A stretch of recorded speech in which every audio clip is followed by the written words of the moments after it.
Hey YouTube, welcome to Market Watch. It's your weekly segment. We're talking about the Digimon card game market. We had a wild weekend.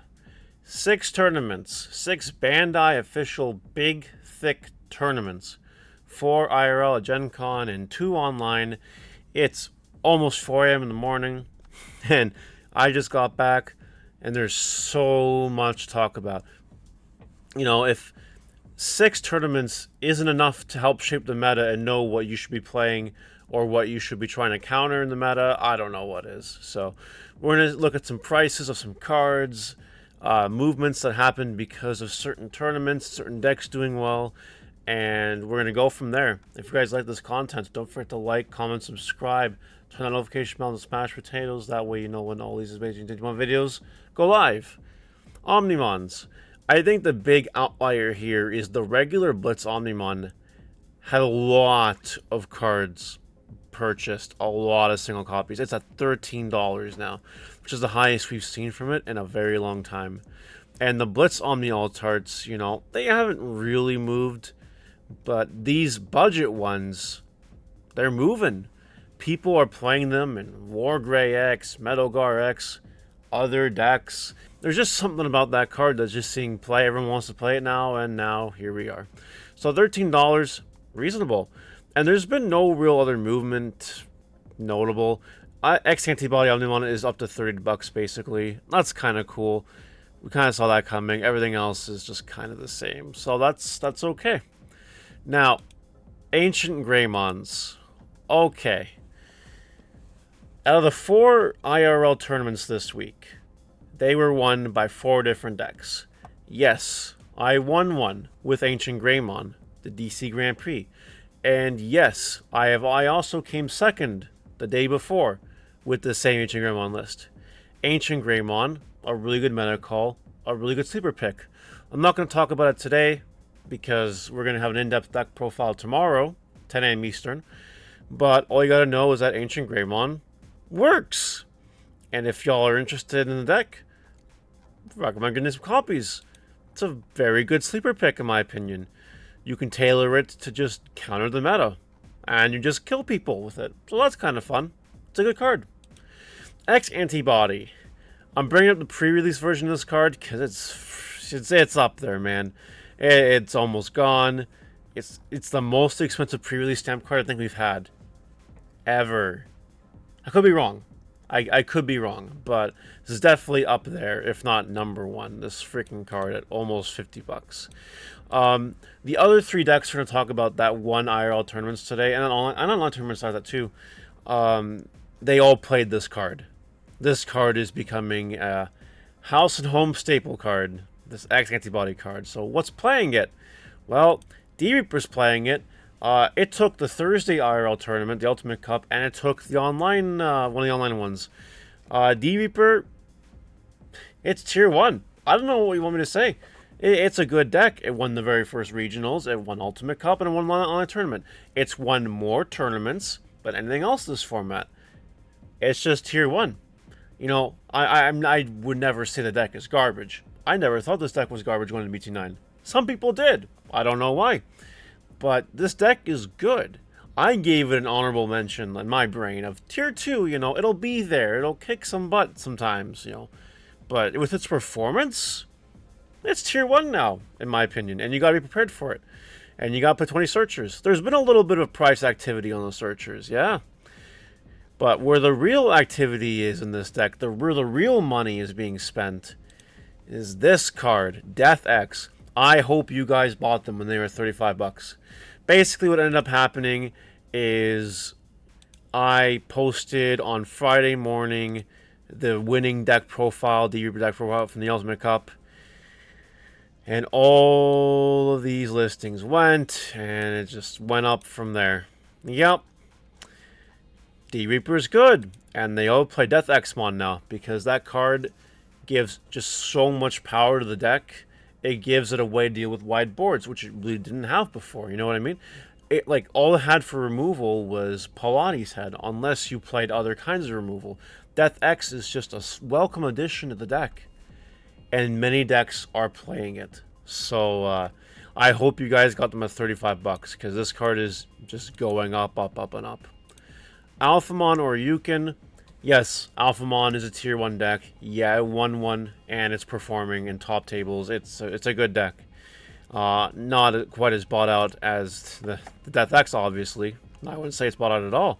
But you do have to be aware that this deck exists and will push your shit in if you're not careful. It's a good deck. And Metal Garurumon X won the Saturday Regionals IRL. This deck is really good too, and other people are topping with this deck. It's good. It's doing what it's doing. You love to see it. This is actually the most expensive card. The most expensive Metal Garurumon card is the Altar from Classic Collection. It's the one that most people are playing, though there are other arguments for the original one, which we saw in the deck profile if you watched that.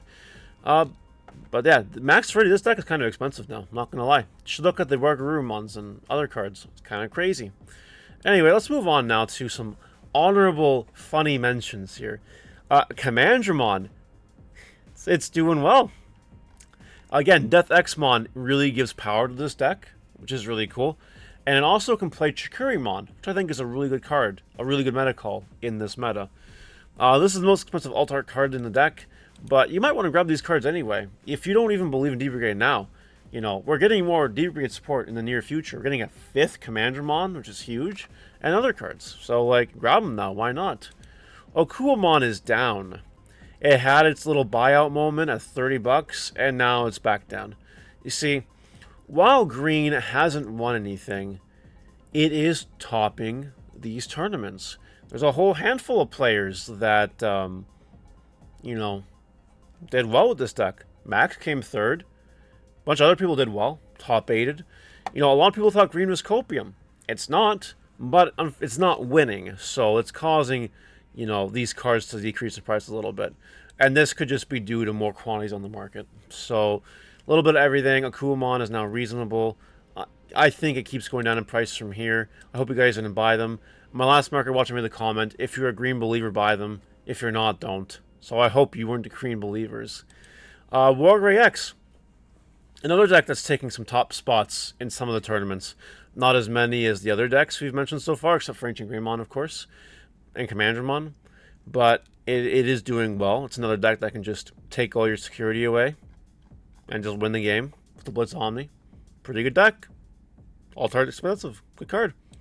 Calumon. Now, why am I bringing up Calumon? And for that sake, Rapidmon. Why am I bringing up these cards? Well, Green Hybrid came 3rd place in one of the tournaments. Yeah, Green Hybrid. And Calumon is a really good card in that deck, along with Rapidmon. I'd recommend you get your Calumons, to be honest, because it's a good card. And if we get anything that supports Guilmon, Terriermon, Renamon in the future that really synergizes with this card, this alt-art will go up in price. So, kind of like an investment, if you think about it that way. Rapidmon here did see play in the Green Hybrid deck at the top, which is great. It does help you get over big towers still, which is pretty cool. And it's really good in BT10.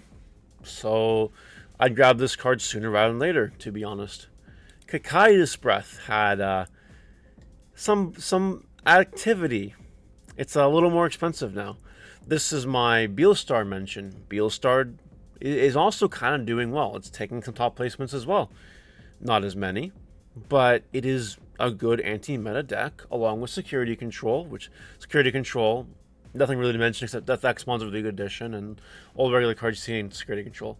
But Kaidos Breath here is something you can see in Beelstar. Also some Magna variants.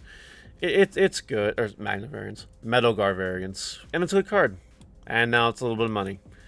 I think you wait for the hype to cool down. I don't think Beelstar is worth it right now. I don't think it's worth paying $12 on Kaidos Breaths, in my opinion. And Belzebun's. There was a Belzebun deck that did come 2nd place at one of the tournaments IRL. Belzebun Hybrid. It is really cool. This Belzebun is $69, which is nice. But these alt-art Belzebuns are kind of expensive. Max ready deck is still pretty expensive. Now, it might have been a fluke. It might have been a copium thing. But, you know, I do say, if you high roll Belzebun, you will win. And I mean, you did well, so I guess it's kind of true, eh? But yeah, just wanted to share that with you. Kind of crazy. It's been a wild weekend. Now, Panamons. Oops. Panamon. Store Championship Panamon. Whilst not seeing a whole lot of play right now, again, BT9 will come out and it might see a little more play. You might want to grab some copies of this card while it is on the lower end because it is a good card. And it's Panamon. Alright, Guillemons. This Guillemon, as you know, just got reprinted. It just did. It's in the Grand Prix boxes. Now, they're a dime a dozen, basically, you know what I mean? So, $18, I think, is kind of budget for it. Not a lot of price data, not a lot has happened with it, to be honest. But, you know, I see it going down. I don't think you can put a pull trade on this card right now, in my opinion. It's not seeing a lot of play right now, but there could be a time, like BT10, where this might see a little more play, like a red-yellow kind of base thing or something. So, I think you grab these cards later, just not now. Moving on. We have to talk about these cards, the Gen Con winning cards. So if you did well enough, you got a Greymon. And one did sell, apparently, for 80 bucks. So that's kind of cool. If you did really well, you got a Wargrey. And there is nothing on this card right now. Not a thing. And if you did really, really, really well, you got a Calum. Which, of course, also will have nothing. Because if the Wargrey has nothing, Calum has nothing. And if we look at the last year's big boss card, the All-Force Digimon, where's its sales data? Where is it? You know what I mean? There's not a lot going on. I remember some of these cards selling like at around $1,200, if I remember correctly. You know, but someone's trying to list it for $5,000 because it's a 9.5 gem mint. It's kind of crazy. So I'm really curious to see where these cards fall, these new ones. You know what I mean? No price data. I can easily see this card being around $20 mark, just like All Force kind of was. But only time will tell. There's really no market data available, and it's a seller's market at this point in time. So yeah, they are really cool cards. They will. I'm not keeping them because I don't really care, but you know it is nice to have. And they'll move for a pretty penny, I'm sure. I'm sure they will. If anyone's interested, let me know. Anyway, that's all I got for this week's Market Watch. Let me know what you think in the comment section below. I do think we covered everything relevant, everything meta-defining from this weekend. And if I missed anything, of course, do let me know. Bye, guys.